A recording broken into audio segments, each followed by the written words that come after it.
সুপ্রিয় দর্শক বন্ধুরা, আসসালামু আলাইকুম। সবাই কেমন আছেন? আশা করছি যে যেখানে আছেন অনেক ভালো আছেন। দর্শক বন্ধুরা, আপনারা অনেকে জানেন Redmi 10 এই ফোনটি বাংলাদেশের মার্কেটে অনেক আগে লঞ্চ হয়েছিল। আর তারপর 2022 সালে এসে Redmi 10 এর সাকসেসরও লঞ্চ হয়েছিল, Redmi 10 2022 এডিশন। তবে এবার Redmi 10 এর ট্রু সাকসেসর Redmi 11 এই ফোনটি আসতে যাচ্ছে। আর এই ফোনটি হবে বাংলাদেশের মার্কেটে সবচেয়ে কম দামি 5G ফোন। ভালো ব্যাপার হচ্ছে এই ফোনটি খুবই তাড়াতাড়ি বাংলাদেশের মার্কেটে চলে আসছে। ফোনটির হাইলাইটেড বিষয় হচ্ছে এই ফোনে থাকছে MediaTek Dimensity 700 5G চিপসেট এবং এছাড়াও থাকছে 50 মেগাপিক্সেলের ক্যামেরা, আরও থাকছে 90 হার্জ রিফ্রেশের যুক্ত একটি ডিসপ্লে। সো সব কিছু মিলে এই ফোনটি আসলে কেমন হবে, আর দেশের বাজারে এবং ইন্ডিয়ান মার্কেটে এই ফোনটি আমরা কবে পাবো, আর এর দামই বা কেমন হতে পারে, এই সবগুলো প্রশ্নের উত্তর থাকবে আজকের এই ভিডিওতে। সো পুরো ভিডিওটি অবশ্যই দেখবেন। আর আপনারা দেখছেন টিভি টেক টিউব এবং সবসময়ের মতো সাথে আছে আমি প্রান্ত। সো ভিডিওটি ভালো লেগে থাকলে ভিডিওতে একটি লাইক দিতে ভুলে যাবেন না কিন্তু। আর আপনি যদি আমাদের চ্যানেলে নতুন হয়ে থাকেন সেক্ষেত্রে আমাদের চ্যানেলটি সাবস্ক্রাইব করে পাশেই থাকবেন। প্রথমে যদি এই ফোনটির ডিজাইন এবং বিল্ড কোয়ালিটি নিয়ে কথা বলি তাহলে বলতেই হয়, চায়নাতে লঞ্চ হওয়া Redmi Note 11E এই ফোনটি রিব্র্যান্ডেড ভার্সন হতে চলেছে Redmi 11। ফোনটির ব্যাক সাইডে এবং ফ্রেমে থাকছে প্লাস্টিক। তবে Redmi ফোনটির ডিজাইনটা কিন্তু যথেষ্ট প্রিমিয়াম করার চেষ্টা করেছে। ফোনটির ব্যাক সাইডে থাকছে দুইটি ক্যামেরা এবং একেবারে নিচের দিকে থাকছে Redmiর ব্র্যান্ডিং, সাথে 5G মেনশন থাকছে। এই ফোনটির থিকনেস করা হয়েছে 8.9 মিলিমিটার এবং ওজন করা হয়েছে 200 গ্রাম। আর ভালো ব্যাপার হচ্ছে এই ফোনটিতে আপনারা সব ধরনের পোর্টস অ্যান্ড বাটনও কিন্তু পেয়ে যাচ্ছেন, যেমন 3.5 millimetre headphone jack, type C slot ইত্যাদি। তবে খারাপ লাগার মতো বিষয় হচ্ছে এই ফোনটিতে আপনারা কোনো ধরনের মাইক্রো এসডি কার্ড ব্যবহারের সুযোগ পাচ্ছেন না। ফোনটিতে শুধুমাত্র 2টি সিম কার্ডই ব্যবহার করতে পারবেন। Redmi 11 এই ফোনটির সামনে আসলে আপনারা পেয়ে যাচ্ছেন একটি ফুল ভিউ ডিসপ্লে, যার উপরের অংশে ইউশেপ বা ওয়াটার ড্রপের মাধ্যমে বসানো থাকছে সেলফি ক্যামেরাটি।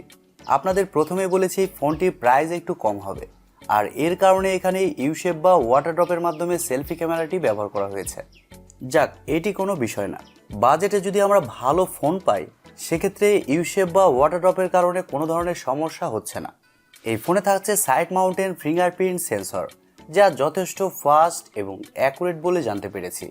আর ফোনটির ডিজাইনটাও কিন্তু এখন ট্রেন্ডিং ডিজাইন, বক্সি ডিজাইন, যার কারণে ফোনটিকে আরও ভালো লাগছে। ফোনটি মার্কেটে 3টি কালার ভেরিয়েন্টে পাওয়া যাবে, গ্রে, সিলভার এবং ব্লু।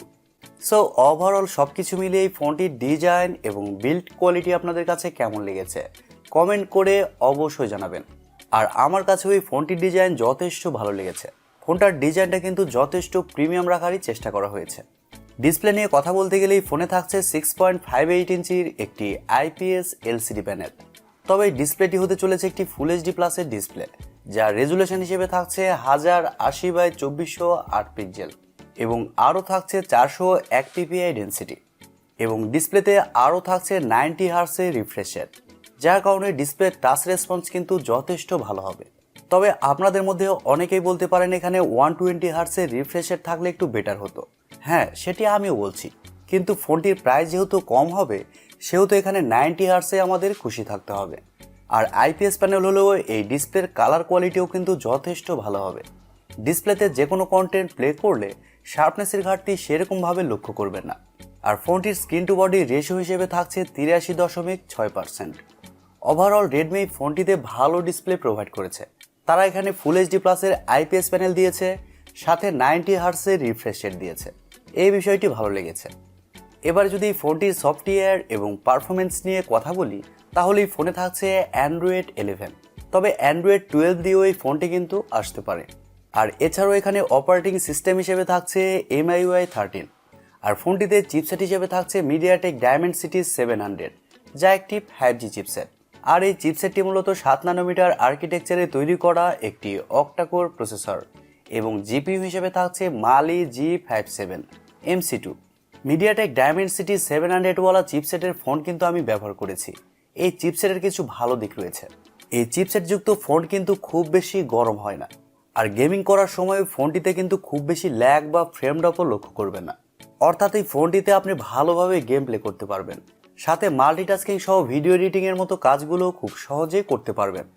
এই ফোনটি 2টি ভেরিয়েন্টে আসতে পারে, 4GB র্যাম 128GB রোম এবং 6GB র্যাম 128GB রোম, যার স্টোরেজ টাইপ হিসেবে থাকছে UFS 2.2 এবং র্যাম টাইপ হিসেবে থাকছে LPDDR4X। তবে আমি আবারও বলছি, এই ফোনটিতে আপনারা মাইক্রোএসডি কার্ড ব্যবহারের সুযোগ সুবিধা পাচ্ছেন না।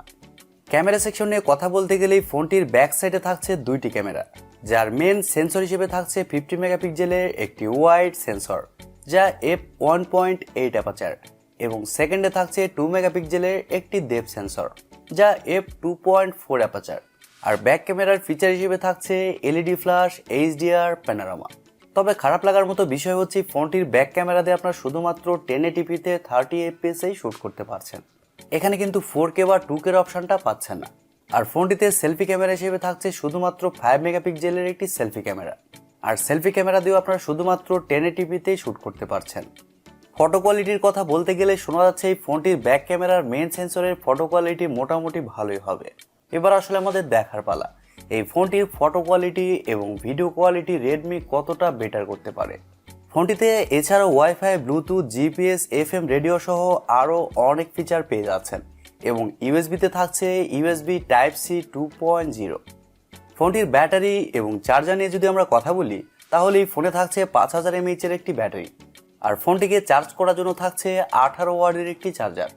আর যেহেতু এই ফোনটিতে পাওয়ার এফিশিয়েন্ট একটি চিপসেট ব্যবহার করা হয়েছে, যার কারণে এই ফোনটিতে একদিনের ব্যাটারি ব্যাকআপ আপনি খুব ভালোভাবে পেয়ে যাবেন।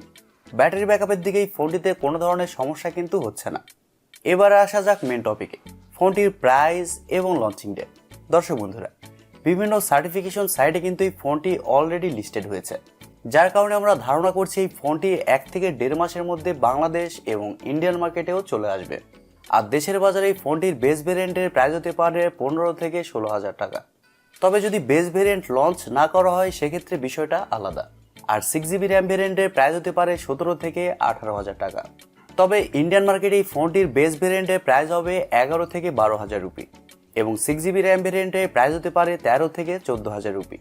আর এরকম প্রাইস পয়েন্টে এই ফোনটি যা অফার করছে তা হচ্ছে ভালো একটি চিপসেট এবং ডিসেন্ট ক্যামেরা সেটআপ। আর ডিসপ্লে সেকশনও থাকছে মোটামুটি ভালোই।